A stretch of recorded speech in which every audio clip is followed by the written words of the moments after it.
யோர்தானை கடந்தது நம்ம பலத்தால் அல்ல, அவர் பலத்தால். எரிகோவை தகர்த்தது அவர் துதியா. கர்த்தர் சொன்னபடி செய்தார், எல்லாம் என்ன செய்தது? நடந்தது. ஹல்லேலூயா. எரிகோ அடைபட்டிருந்தது இஸ்ரவேல் ஜனங்களுக்கு முன்பாக. ரெண்டே ரெண்டு லைன்ல சொல்லி முடிக்க ஆசைப்படுகிறேன். எது இன்னைக்கு உங்களுக்கு முன்பாக தடைபட்டு இருக்கு? அந்த பக்கம் இருக்கு ஆசீர்வாதம், இந்த பக்கம் ஒரு பெரிய சுவர், ஒரு பெரிய மதில், கோட்டை. கோட்டைக்கு மேலேயே வீடு இருக்கு. அது இடியுமா? அன்னைக்கு அனைவரும் அதான் கேட்கிறாங்க. இப்ப இந்த பஸ்ஸுக்காரனுக்கு அல்லேலூயாக்கு ஸ்தோத்திரத்துக்கும் வேலை உண்டா இல்லையா? உண்டா இல்லையா? உண்டு. ஆமென், உண்டு. ஒரு எரிகோ எப்படி தகர்ந்தது? துதியினால. அவர் துதியினால. அவர் சொல்றாரு, ஒவ்வொரு நாளும் சுற்றி வாங்கப்பா, ஒவ்வொரு நாளும் ஒரு தடவை சுற்றி வாங்க.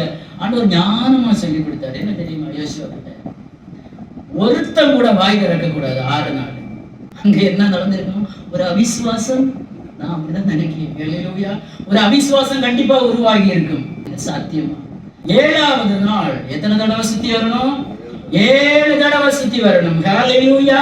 எப்ப நான் ஆர்ப்பரியுங்கள் என்று சொல்றேனோ அப்போ நீங்க என்ன செய்யணும்? ஆர்ப்பரிக்கணும். உடனே என்ன செய்யும்? இடிந்து விழும். ஹல்லேலூயா. ஹல்லேலூயா. பிரவேசிக்க முடியல.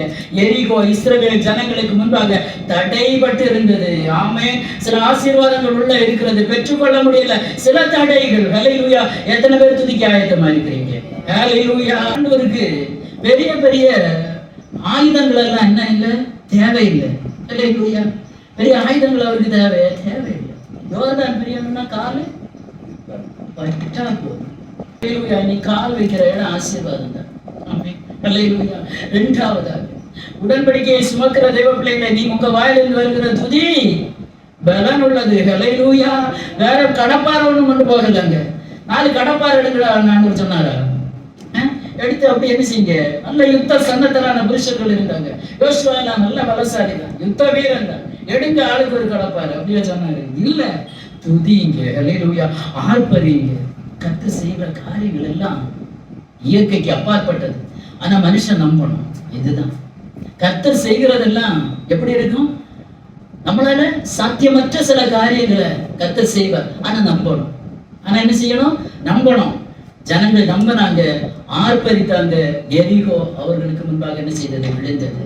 ஆமென். ஹல்லேலூயா. ஒரு மனுஷனை கர்த்தர் அழைத்து தெரிந்தெடுத்து தனிமைப்படுத்தி கொண்டு வராருன்னா, ஆமென், சும்மா விட்டு விடுகிறதுக்கு அல்ல. சில நேரங்களில் நினைப்பீங்க, ஐயோ நான் தனிமையா இருக்கிறேன், தனித்திருக்கிறேன். நான் நினைத்த அநேக நேரங்கள் உண்டு.